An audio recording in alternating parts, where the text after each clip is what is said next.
மகா பெரியவா சரணம். தெய்வத்தின் குரல் பகுதி 1 தலைப்பு 4 வைதீக மதம் கட்டுரை 41 சமயமும் சமூகமும். சமய விதிகளில் சில லௌகிகத்தில் அசௌகரியம் உண்டாக்குகின்றன.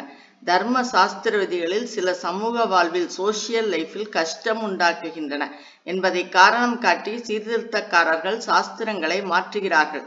நமது தர்ம சாஸ்திரங்களின் அடிப்படையையும் லட்சியத்தையுமே இந்த சீர்திருத்தக்காரர்கள் அறிந்திருக்கவில்லை. இவர்கள் சமூக வாழ்வு சோசியல் லைஃப் என்கிற போது ஆத்மார்த்தமானதை குறிப்பிடவில்லை. புது புது அரசியல் முறைகள், சயின்ஸ்கள், வியாபார மாறுதல்கள், பொருளாதாரம், ஃபேஷன்கள் இவற்றையே சமூக வாழ்வு என்கிறார்கள். இவை யாவும் பலவிதமான மாறுபாடுகளுக்கு ஆளாகி கொண்டிருப்பவை.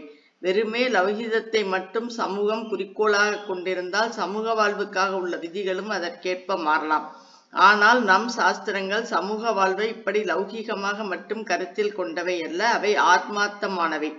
மனிதனானவன் சம்சாரத்திலிருந்து விடுபடுவதற்கு வழி சொல்வதே சாஸ்திரத்தின் லட்சியம்.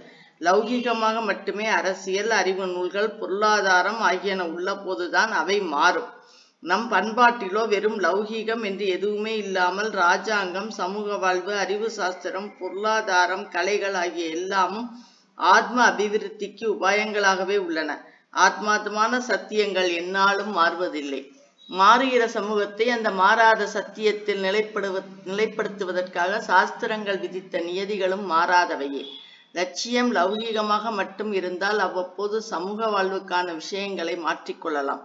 ஆனால் ஆத்மசேமத்தையே லட்சியமாக வைத்து அதற்கு அனுசரணையாக லௌகீக வாழ்வுக்கு விதிகள் செய்து தருகிற போது இவ்விதிகளை மாற்ற முடியாது. தர்மசாஸ்திர விதிகள் லௌகீகத்தில் அசௌகரியமாக இருக்கிறது என்று குறைபடுவதே பொருந்தாது.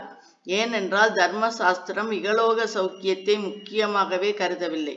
இகலோகத்தில் பலவித அசௌகரியங்களை அனுபவித்தாவது பரலோக சுகம் பெறுவதற்கே அது உபாயம் சொல்கிறது. ஆனபடியால் அதை உலக ரீதியில் நமது சௌகரியப்படி மாற்ற வேண்டும் என்பது நியாயமில்லை. சீர்திருத்தக்காரர்களை குற்றம் சொல்லி பயன் இல்லை. அவர்கள் இப்படி கருதுவதற்கு காரணம் நம்முடைய கல்வி முறையே ஆகும். மற்ற தேசங்களில் அவரவருடைய மதத்துக்கும் படிப்பு முறைக்கும் இடையே முரண் இல்லை. துரதிருஷ்டவசமாக நம் தேசத்திலோ வெள்ளைக்காரர்கள் காலத்தில் ஏற்பட்ட பள்ளிக்கூடங்கள் நம் மத தொடர்பே இல்லாமல் உருவாயின. ஜீவனத்துக்காக எல்லோரும் இந்த படிப்பிலேயே போய் விழும்படி ஆயிற்று. குழந்தை பருவத்திலேயே இவ்வாறு சொந்த சாஸ்திரங்களில் தொடர்பில்லாமல் அந்நிய முறையில் ஊறியதால் நம் பிரார்த்தன சாஸ்திரங்களில் பற்றோ நம்பிக்கையோ ஏற்படவே வழியில்லாமல் ஆகிவிட்டது. சாஸ்திரங்களின் உத்தேசம் இன்னது என்று தெரியாததால் அவற்றின் விதிகளையும் மனம் போனபடி மாற்றலாம் என்று எண்ண ஆரம்பித்து விட்டார்கள். புராணங்கள் புழுகு மூட்டை, சாஸ்திரங்கள் குருட்டு நம்பிக்கையை வளர்ப்பவை என்பதைத்தான் ஆரம்பத்திலிருந்தே நம் குழந்தைகள் கேட்டு வருகிறார்கள்.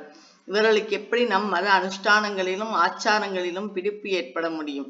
சிறு பிராயத்திலிருந்தே ஆஸ்திக புத்தியை வளர்க்க வேண்டும்.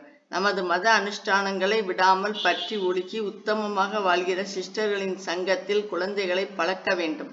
இந்திரிய அதீதமான அனுபவம் பெற்ற ரிஷிகள் பிரத்யட்ச அனுபவத்தின் மீது தந்த கிரந்தங்களே ஆத்மசேமத்துக்கு வழிகாட்டுபவை என்ற நம்பிக்கையை உண்டாக்க வேண்டும். இகலோக சௌக்கியம், சமூக வாழ்வு இவற்றையும் சேமத்துக்கு உகந்த முறையில் ஒழுங்குபடுத்தி தரவே ரிஷிகள் சாஸ்திரங்களை தந்தார்கள் என்ற விசுவாசத்தை ஏற்படுத்த வேண்டும். அப்போதுதான் லௌகீக சௌக்கியத்துக்கும் மேலாக சமய விதிகளை கருதி அனுசரிக்கிற அறிவு நாட்டில் வளரும். ஹரஹர சங்கர, ஜெய ஜெய சங்கர, காஞ்சி சங்கர, காமகோடி சங்கர.